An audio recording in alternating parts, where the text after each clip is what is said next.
아는 분 목사님께서 책을 한 권 내셔서 저에게 보내오셔서 책을 읽다가 그 책 안에 이런 내용이 있었습니다. 장로 한 분이 새벽기도 가기가 참 싫은데 장로기 때문에 어쩔 수 없이 새벽기도를 그날도 가고 있었다고 합니다.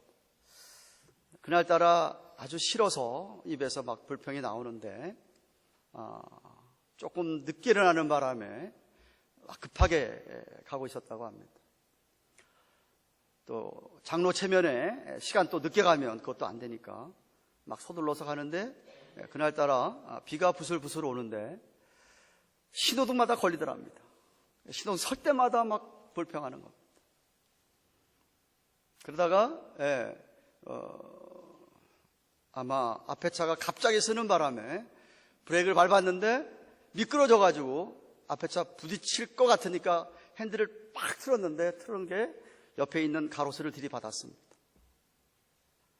들이받은 다음에 이분 하는 이야기가 이놈의 새벽기도 누가 만들었어? 일단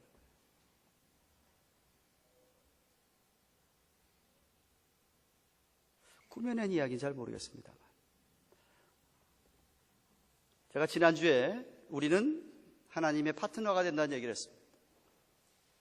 저도 여러분의 파트너가 돼야 되고 여러분이 저의 파트너가 되어주셔야 되고 서로 파트너가 돼야 되는데 만약 하나님의 파트너가 되려면 여러분은 하나님의 뜻을 따라서 일을 감당해야 됩니다. 일하는 방법도 하나님의 방법으로 해야만 합니다. 하고 싶지 않은데 억지로 하면 어떻게 그것이 기쁘고 즐거우며 보람을 느끼겠습니까? 불행하겠죠. 그 장로처럼. 저와 여러분이 정말 하나님의 파트너라면 우리는 어떻게 해서든지 하나님의 뜻을 쫓아서 기쁨으로 해야만 합니다. 하나님의 뜻을 쫓아서 기쁨으로 하려면 우리에게 필요한 게 하나님의 마음입니다. 하나님의 마음을 헤아릴 수 있으면 우리는 얼마든지 그렇게 할 수 있습니다. 사도행전 13장 22절에 하나님께서 이런 말씀을 하셨습니다. 내가 이새의 아들 다윗을 만나니 내 마음에 합한 사람이라 내 뜻을 다 이루게 하리라 그랬습니다. 잘 보세요. 이새의 아들 다윗을 만났는데 다윗이 참 내 마음에 합해서 하나님의 뜻을 다 이루도록 했다라고 말합니다. 그것처럼 저와 여러분이 다윗처럼 하나님의 마음에 합한 자가 되어야만 합니다. 오늘 본문에 보면 사도 바울이 지금 이야기하고 있는 사도 바울도 그렇고 마게도냐와 아가야에 있는 이방인 성도들도 그렇고 그들은 하나님의 일을 감당할 때에 하나님의 뜻대로 했으며 기쁨으로 했다고 성경이 강조하고 있습니다. 그러므로 우리도 우리의 뜻이 아니라 철저하게 하나님의 뜻을 따라 기쁨으로 행할 수 있기를 축원합니다. 바울은 제가 지난주 설교에서 요절이 16절이라고 했습니다. 너무나 중요한 구절이라고 했습니다. 16절에서 자기가 주님으로부터 받은 은혜를 세 가지로 이야기를 하는데 첫째는 자기 같은 사람을 하나님께서 예수 그리스도의 일꾼, 미니스터를 삼아주신 것에 대해서 자기 너무나 그 은혜가 감사하다. 거기 미니스터란 뜻이 거룩한 직분, 복음을 전하는 것이 거룩하기 때문에 그 말을 썼다라고 여러분이 설명을 드렸습니다. 둘째는 하나님의 복음의 제사장 직무라고 전도하는 일 얘기하면서 자기가 하나님 복음의 제사장임을 이야기를 했습니다. 우리 모두가 다 왕 같은 제사장이라고 베드로가 얘기한 것처럼 우린 그런 제사장이라고 했습니다. 그리고 제사장의 직무의 일은 이방인을 안 믿는 사람을 하나님 앞에 제물로 드리는 것이다 라고 말씀을 했습니다. 그러면서 오늘부터 이 22절부터 마지막 33절까지는 자기가 앞으로 해야 될 사역을 로마 교회 교인들과 나누고 있으면서 그들이 자신의 파트너가 되기를 바라고 있다라고 그랬습니다. 분명한 것은 바울은 철저하게 하나님의 인도하심을 따른다는 겁니다. 잠언서 16장 9절, 여러분이 너무나도 잘 아는 구절입니다. 사람이 마음으로 자기의 일을 계획할지라도 그 걸음을 인도하시는 자는 여호와시니라. 우리가 아무리 계획했다 하더라도 걸음을 인도하시는 분 하나님이기 때문에 우리 계획대로 안 된다 하더라도 하나님의 인도를 따라서 그 길을 걸어갔던 바울이었습니다. 우리 예수님도 끝까지 하나님 아버지의 원대로 그 뜻대로 이루시다가 결국 십자가까지 지셨습니다. 십자가 지기 전날에 그렇게 땀방울이 휘발되어서 기도하면서 자기가 정말 그 고통을 당하기 쉽지 않지만 나는 안 당하고 싶지만 그래도 아버지의 원이면은 그대로 자기가 그것을 감당하겠다고 하는 그런 예수님께서 고백하신 것처럼 이렇게 신실한 하나님의 종들은 주님의 일을 감당할 때에 은혜로 자기를 불러주신 하나님께 마음과 뜻과 정성 다하여서 그 부르심에 순종하고 나아가는데 어찌하든지 자신의 뜻이 아니라 하나님의 뜻을 이루려고 합니다. 나의 뜻대로 안 됐다고 그래서 불평하거나 짜증내거나 주님을 원망하거나 하면서 주님 원하시는 길을 안 가는 사람이 아니라 또 주님이 원하시는 길을 인도받아 가더라도 그렇게 원망하고 짜증내며 가는 게 아니라 기쁨으로 그 길을 걸어갑니다.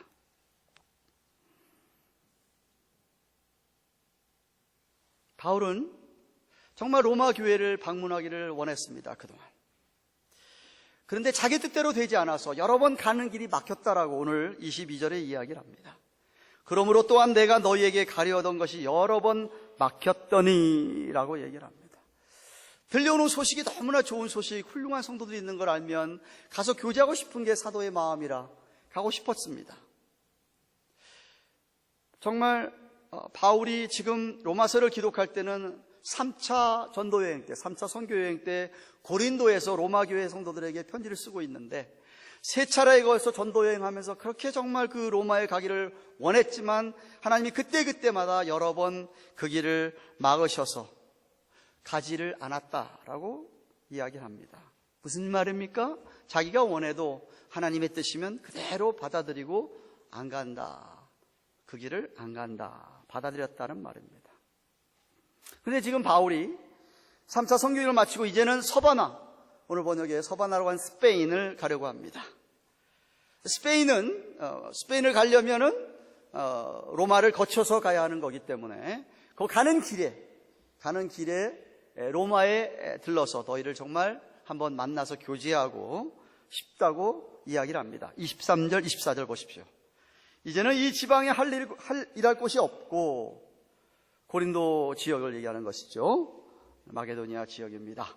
또 여러 해 전부터 언제든지 서바나로 갈 때에 너희에게 가려는 원이 있었으니 이는 지나가는 길에 너희를 보고 먼저 너희와 교제하여 약간 만족을 받은 후에 너희가 그리로 스페인으로 보내줄 바람이라 라고 얘기합니다. 이미 19절에서 예루살렘부터 바울은 일루리고이라는 지역까지 마게도니아 저 북쪽 경계 지역까지 복음을 편만하게 전했다라고 이야기를 합니다.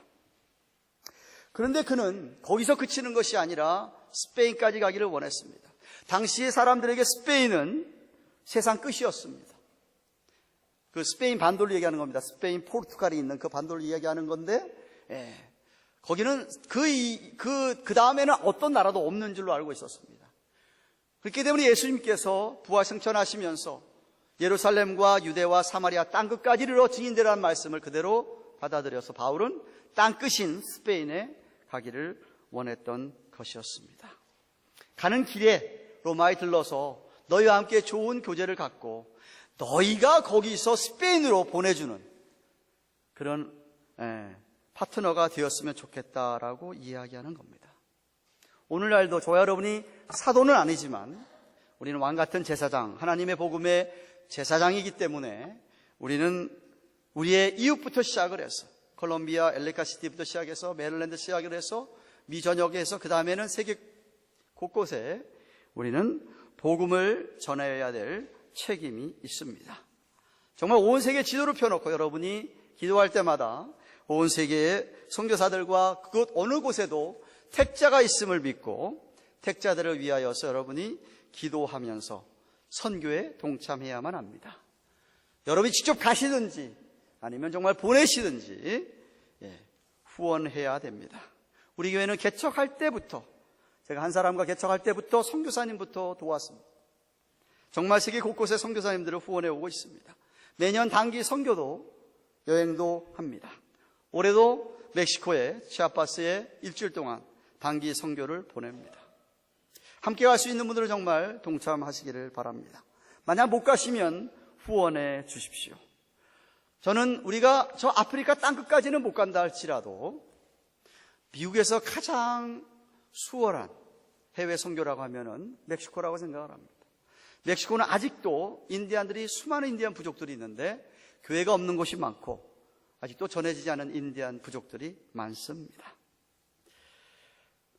그래서 재작년에 우리가 가든 선교회를 조직하고 실행이사들을 임명해서 일을 하는 가운데 올해에는 하나님의 뜻이라면 그곳에 선교센터를 지을 수 있는 부지가 선정이 되고 공사를 시작하기를 원합니다. 그래서 2월 18일부터 우리 가든선교회 총무대는 우리 엄격 집사님께서 2박 3일 또 방문을 하십니다. 선교센터에서 교회를 시작할 뿐만 아니라 인디안 원주민 사역자들을 초청하고 사역자들을 양성해서 여러 부족의, 인디안 부족의 선교사들을 파송하는, 그래서 교회를 그곳에 개척하게 하는 일을 우리가 감당하기를 원합니다. 감사한 것은 지난 2년 동안 그 치아파스에 선교를 하면서 믿을 만한, 신뢰할 만한 선교사님을 만나게 하셔서 이 일을 추진할 수 있도록 하게 된 것입니다. 저는 여러분도 somehow 어떻게든지 이 일에 동참하게 되기를 바랍니다. 바울은 스페인 선교를 지금 이야기하고 자기가 거기 가는 길에 너희가 들러서 너희와 교제하고 너희가 보내줬으면 좋겠다라고 이야기를 하고 있는데, 그렇게 바라는 선교를 잠시 뒤로 미루고 하나님의 뜻을 따라 지금 예루살렘으로 간다고 합니다. 25절 말씀 보십시오. 그러나 그렇게 가고 싶은 너희, 그리고 스페인인데도 그러나 내가 성도를 섬기는 일로 예루살렘에 가노니라고 합니다. 바울은 우선순위를 알고 먼저 해야 될 일이 무엇인지를 먼저 하는 것이 하나님의 뜻임을 알았습니다. 땅끝 선교하기 전에 옆에 가까이 있는 성도들을 섬기고 교회를 섬기는 일입니다. 그렇습니다. 해외 선교 우리가 해야 됩니다. 그런데 교회로 잘 섬기지 않고 성도들도 제대로 섬기지 않으면서 해외 선교하겠다고 열심을 내는 것은 순서가 잘못된 겁니다. 그건 하나님의 뜻이 아니고 사람의, 개인의, 자신의 뜻인 것입니다. 먼저 우리 교회에 섬기고 성도들을 섬기고 그리고 나서 선교하는 게 순서가 맞다라는 말입니다. 26절 27절을 보시면 이는 마게도니아와 아가야 사람들이 예루살렘 성도 중 가난한 자들을 위하여 기쁘게 얼마를 동정하였습니다. 저희가 기뻐 사였거니와 또한 저희는 그들에게 빚진 자니 만일 이방인들이 그들의 신령한 것을 나눠 가졌으면 육신의 것으로 그들을 섬기는 것이 마땅하니라 라고 이야기합니다. 바울은 선교여행 중에서 예루살렘이 아주 어렵다, 기근이 와가지고, 가뭄과 기근이 와서 그 예루살렘 교회 교인들, 가난한 사람들이 먹을 것조차 없어서 너무 힘들다라는 소식을 듣고 선교여행 중에 마게도니아와 아가야에 있는 교회들에게 이 소식을 이야기했더니 마게도니아와 아가야에 있는 교회 교인들이 기꺼이 정성껏 헌금을 합니다. 저들도 가난한데 기쁘게 헌금을 하는 것입니다. 사도행전 20장과 고린도후서 8장 9장에 보면 그 내용이 나와 있습니다. 그래서 그들이 모은 그 헌금을 가지고 지금 예루살렘을 간다는 겁니다. 바울이 예루살렘을 간다는 것은 예루살렘에 큰 위험이 따른 것이 있음을 알면도 불구하고 예루살렘에 간다라고 합니다. 유대교 지도자들은 그동안 바울을 죽이고자 혈안이 되어 있었던 것입니다. 12사도는 물론이거니와 이 바울이 유대인을 그렇게 유대인 편에서 그렇게 유대인을 신봉하는 바울이 어느 날 갑자기 변해가지고 유대인들에게 복음을 전해서 유대인들이 기독교 예수를 믿게 되어서 그런 일들이 막 벌어지고, 디아스포라 되어 있던 유대인들도 바울이 전도하는 바람에, 바울이 회당에 가서 전도하는 바람에 유대인들 가운데서 예수를 믿는 사람들이 많이 늘어나는 바람에 이 유대교 이 신봉자들이 열을 받은 겁니다. 그래서 다윗을 어떻게 해서든지 죽이려고 했기 때문에 지금 예루살렘에 간다고 하는 것은 목숨을 건 바울의 여행이었습니다. 실제로 여러분이 사도행전 21장부터 26절을 보시면은 결국 거기서 예루살렘에 갔다가 그는 붙잡힙니다. 체포되고 구금되고 신문을 받고 베스도 총독 앞에서 아그리빠 왕에서, 그리고 로마로 손과 발을 쇠사슬에 묶인 채 이제 로마로 가게 됩니다. 그래도 스페인으로 바로 가지 아니하고 성도들을 위해서 그 헌금을 모은 걸 가지고 가서 전하려고 예루살렘으로 갑니다. 왜? 하나님의 뜻이기 때문에. 여기서 저는 아가야와 이 마게도냐에 있는 성도들이 예루살렘 교회를 위하여 기쁘게 헌금한 이유를 좀 생각해 보기를 원합니다. 바울은 27절에 이렇게 얘기합니다. 만약 너희 이방인 그리스도인들이 예루살렘 교회 유대인 그리스도인으로부터 먼저 복음을 받았다고 한다면, 신령한을 받았다고 한다면, 그렇다면 그들을 통해서 은혜를 경험했기 때문에 그들이 만약 기근으로 먹을 것이 없어서 허덕인다고 하는데, 어려움을 당하고 있다고 하는데, 그들을 도와주는 것은 당연하다라고 말씀하고 있습니다. 중요한 헌금의 원리입니다. 우리가 영적으로 은혜를 받았다고 한다면 물질적으로 헌금하는 것은 당연합니다. 영적으로 은혜를 받았음에도 불구하고 헌금을 하지 않는다고 한다면 그건 배은망덕한 모습이라는 겁니다. 본문에도 얘기하지만 빚을 졌는데 네가 빚을 졌는데 빚을 안 갚겠다고 하는 거랑 마찬가지라는 겁니다. 그런 사람을 어떻게 하나님께서 복을 주시겠습니까? 저와 여러분은 빚을 갚고 살아야만 합니다. 부자라서 헌금하는 것 아닙니다. 당시 마게도냐 아가야 성도들은 정말 가난했습니다. 여러분, 당시에 예수를 믿는 사람들은요, 높은 고위층 사람들, 귀족들이 아니었습니다. 그 사람들은요, 칸스탄틴 대제가 예수를 믿고 난 다음에 변화받아서 로마를 국교화로 공포하기 전 주 313년 후지, 그 전에는 예수 믿는 사람은 노예들 아니면은 아주 하층에 속한 사람들이었습니다. 만약 유대인 가운데서 예수를 믿는 사람들이 있다면은 유대인 집안에서 쫓겨나야 했습니다. 그 때문에 유대인 그리스도인들도 잘 사는 사람이 없었습니다. 그렇게 어려운 사람들이었습니다. 그런데 초대교인들이 다 가난했음에도 불구하고 정성껏 헌금을 하고 희생을 해서 예루살렘 교회로 지금 헌금을 보내는 것이었습니다. 왜죠? 받은 은혜가 있기 때문에, 이웃을 사랑하라고 하는 하나님의 말씀을 실천하기 위해서라도 그렇게 헌금을 하는 것입니다. 저는 오늘날 여러분도 마찬가지로 생각합니다. 여러분이 만약에 하나님의 은혜를 받았다고 한다면 여러분 그 은혜의 빚을 갚아야만 합니다. 다 갚지는 못해도 여러분 최선을 다해야만 합니다. 하나님이 아십니다. 하나님이 여러분의 그런 마음을 헤아리시고 여러분을 축복하십니다. 사도행전 20장 35절에 예수님께서 주는 것이 받는 것보다 복이 있다라고 하셨습니다. 믿으시기를 축원합니다. 그래서 바울은 28절 29절에 이렇게 얘기합니다. 그러므로 내가 이 일을 마치고 이 열매를 저희에게 확증한 후에 너희에게 지나 서바나로 가리라. 내가 너희에게 나아갈 때 그 시대에 충만한 축복을 가지고 갈 줄을 아노라 라고 그랬습니다. 하나님의 뜻을 순종한 후에 그들에게 나가면 분명히 하나님께서 그 시대에 충만한 축복으로 그에게 함께 할 줄로 믿었던 것이죠. 실제로 로마 교회 교인들은 바울이 비록 쇠사슬에 묶인 채로 로마에 와서 로마의 감옥에 갇혔기 때문에 그저 가서 면회 정도밖에 못 만났지만 바울이 그 감옥 안에서 그동안 하나님이 주신 놀라운 충만한 은혜들을 찾아오는 교인들과 나눈 사실을 그의 옥중서신인 에베소서, 골로새서, 빌립보서를 읽어보면 너무나도 잘 알 수가 있습니다. 여러분, 제가 늘 강조합니다. 예수 믿는 사람은 여러분 자신만을 위해서 사는 사람들이 결코 아닙니다. 우리는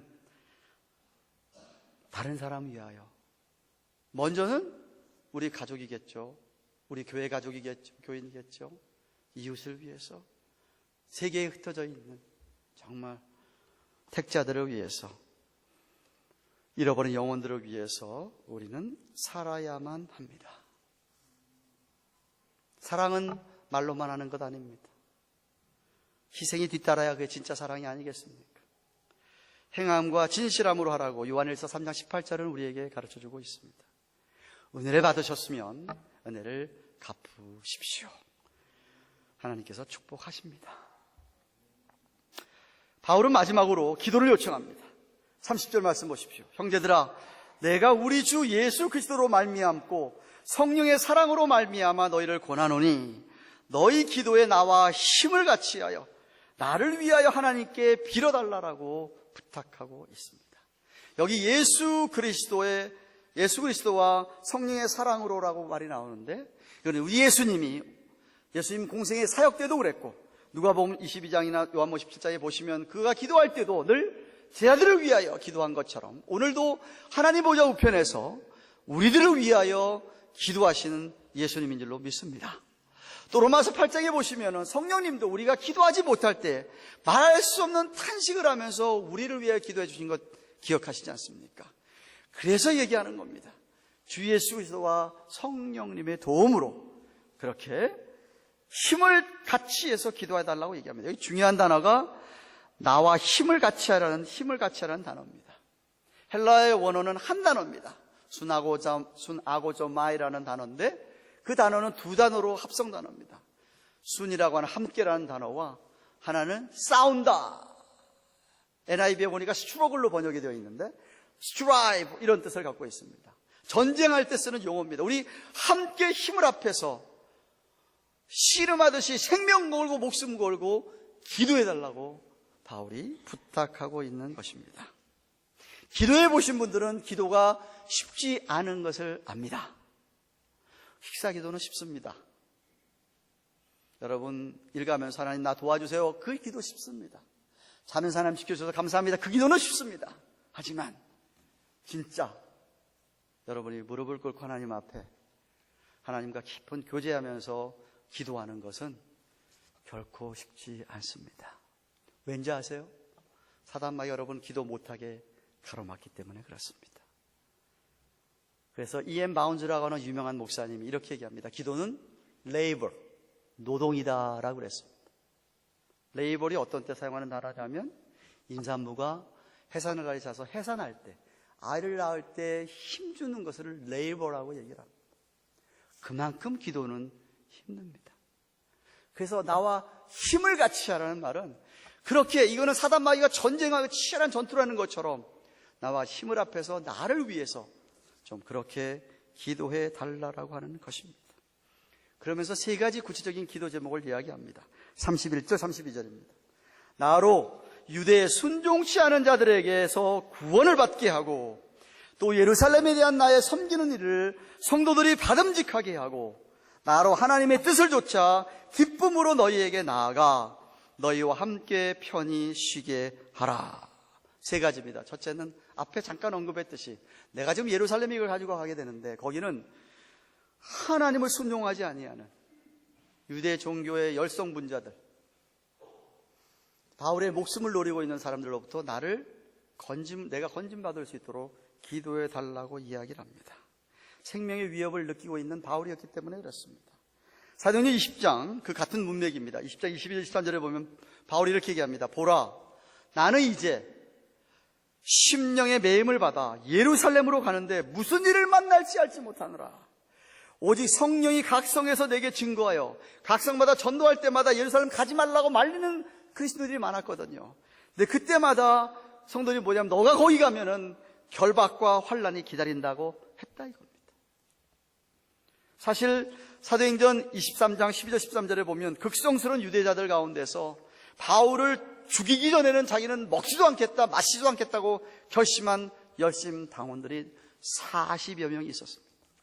40여 명의 열심 당원들이 내가 바울을 죽이기 전에는 밥도 안 먹고 마시지도 않겠다라고 한 결사대들이 있었다는 말입니다.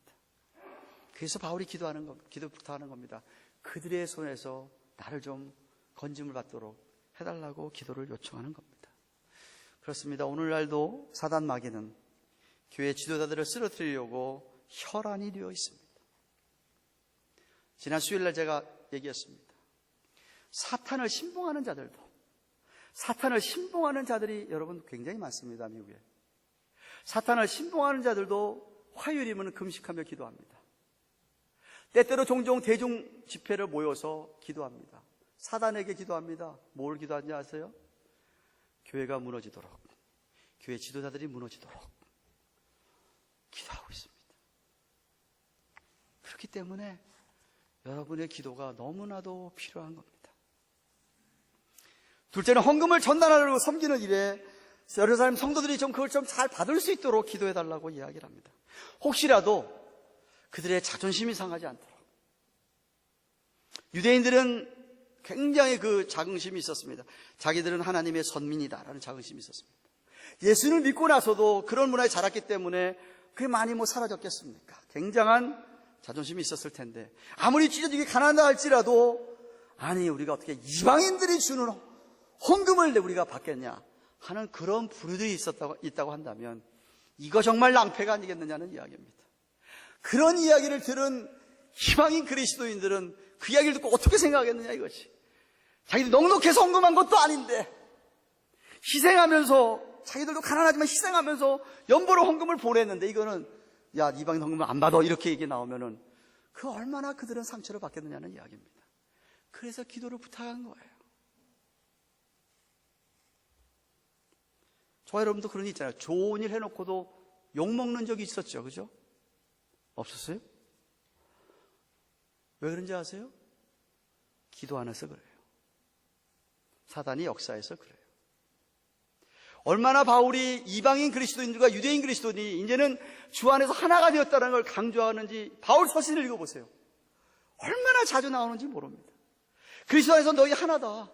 이 문화의 장벽을 무너뜨려라 했는데, 이게 오히려 헌금 전해주다가 관계가 더 악화되면 어떡하겠습니까? 그래서 기도를 요청한 겁니다. 셋째로 하나님의 뜻을 좇아 기쁨으로 로마에 가서 정말 잠시라도 그들과 좋은 시간을 함께 보낼 수 있는, 함께 좀 쉴 수 있는 시간이 있기를 위해서 기도를 요청했습니다. 바울의 정말 작은 바람이었습니다. 선교여행 중에 고생을 많이 했습니다. 정말 하나님 앞에 하나님 뜻이라면 정말 로마 이 훌륭한 성도들과 함께 잠시라도 교제하고 그리고 스페인에 가기를 원했던 것이에요. 그런데 우리가 아는 것은 결국 그것은 하나님의 뜻이 아니었습니다. 하나님께서 그의 작은 바람도 들어주지 않았습니다. 아까 얘기했지만 쇠사슬에 묶인 채 죄인의 몸으로 로마의 감옥에 갇혔으니 그 바람은 이루어지지를 않았습니다. 저와 여러분도 이것이 하나님의 뜻인지 아닌지 모를 때 우리가 기도해야 됩니다. 하나님 깨닫게 해주세요. 기도해야 됩니다. 응답이 안 되는 것도 하나님의 뜻이면 우리가 기쁘게 받아들일 수 있어야만 합니다. 여러분에게 그런 믿음이 있기를 바랍니다. 김요석 목사님이라는 분이 잊혀진 사람들의 마을이라는 책을 쓰셨습니다. 꽤 됐습니다. 이분이 그 책에서 간증을 적고 있는 것 가운데 전라남도 영암 영호마을 시골인가 봅니다. 아주 거기에 나환자 그러니까 양성 환자들 말고 나환자촌이 있는 거기서 한 교회를 담임했을 때에 있었던 일입니다. 양씨라는 성을 가진 분을 전도를 해서 그분이 예수를 믿게 됐습니다. 이게 예수 믿은 지 얼마 안 됐을 때 양씨에게 어떤 일이 벌어졌냐면 그 시골 농가에서 이렇게 옆집하고의 뭐 담이 없었던 모양입니다. 마당이 이렇게 있지만은 뭐 경계선이 있었겠지만 저 땅은 옆집 사람 거고 이 땅은 양씨 거 땅이라는 아마 그랬던 모양입니다. 그래서 어느 날 소동이 벌어졌습니다. 왜냐하니까 알아보니까 양씨가 소유하고 있던 돼지 5마리, 암놈 어미 돼지 5마리가 그 옆집의 영감집에 가가지고 영감집 채소밭을 다 망쳐놨습니다. 그래서 옆집 영감이 이거 내 밭 다 망가놨다. 너 손해배상하라고 얘기를 한 거죠. 그러면서 뭘 요구하냐고 물어보니까 그 돼지 5마리를 달라는 거예요. 말도 안 되는 거예요. 채소 그거하고 돼지 5마리 값은 이거는 비교가 안 되지 않습니까? 화가 막 치밀러 오르는데, 야, 이거 아무리 내가 예수를 믿지만 이건 좀 그렇다. 어떡하나 하고 목사님께 달려갔습니다. 김효선 목사님께 달려간 거예요. 목사님한테 여쭈었습니다. 목사님, 이러쿵저러쿵 해서 이 돼지 5마리 달라 그럽니다. 저 같으면은 그런 고얀 놈이 있나? 정당한 가격만 달라 그래야지. 수하자. 그랬을 겁니다. 목사님이 그 사람은 예수 안 믿는 영감인데 당신이 만약에 그렇게 안 하면 얼마나 그거 갖고 욕하고 당신만 욕하는 게 아니라 예수님도 욕하고 교회도 욕할 거니까 그냥 주라. 그런 모양입니다. 이 정말 말도 안 되는 얘기를 목사님한테 들었는데 그래도 양 씨가 생각하더니 목사님 그게 하나님의 뜻이면 순종하겠습니다 하고 해서 돼지 5마리를 줬답니다.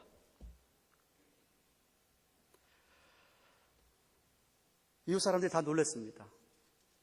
양씨 너 미친 거 아니야?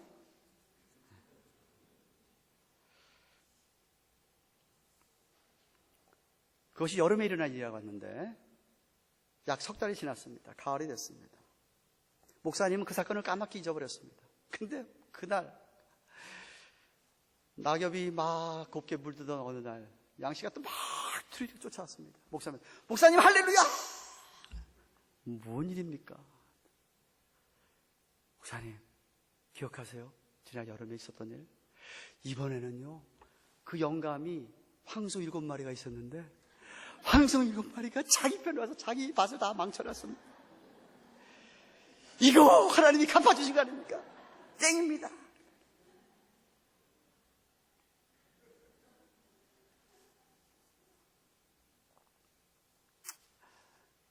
목사님께서 할렐루야 아멘 한 게 아니고 양씨 당신은 좋겠지만 만약에 그 황소 7마리를 당신이 가져가 버리면 그 영감님이 잠을 자겠냐? 병들어 죽을 거다. 전도할 사람인데 그렇게 되면 어떻게 하겠냐? 목사님 이렇게 조언을 했습니다. 좋았다가 양씨는 또 기가 죽을 채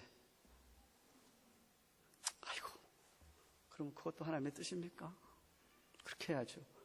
그냥 7마리 다 돌려 보내줬대요. 그러고서는 양씨는 정말 발 뻗고 편하게 잠을 잘 잤는데 이 영감님은 그 밤에 잠을 못 잤습니다. 이게 어떻게 된 일이냐 이거지. 세상에 어떻게 이런 일이 있을 수 있냐 이거지. 이 영감이 잠을 한숨도 못 자고 밤 꼬박 새다 다음날 양씨를 찾아왔습니다. 양씨를 찾아와가지고 양씨 앞에 무릎을 꿇고 설랑하네. 내가 잘못했다고. 이웃 사촌끼리 이러면 안 되는데 잘못했다고 하면서 그때 5마리 돼지를 뺏어갔는데 3개월 4개월 후에 그 돼지가 90마리가 됐는데 90마리를 다 돌려줬다. 다 돌려줬고 그 영호 마을에는 예수 믿는 사람 저렇구나라는 소문이 퍼져가지고 온 마을이 전도가 됐다는 겁니다.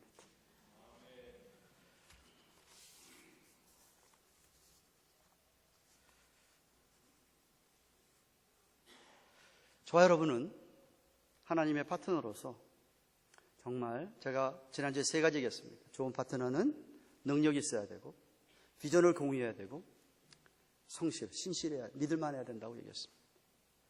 정말 우리는 우리 안에 있는 성령님을 의지하고 성령의 능력을 가지고 주님께 주신 비전을 같이 나누면서 성실하게 하나님의 일을 감당해야 합니다. 그런데 중요한 것은 우리의 뜻이 아니라 하나님의 뜻을 이루어 드려야 됩니다.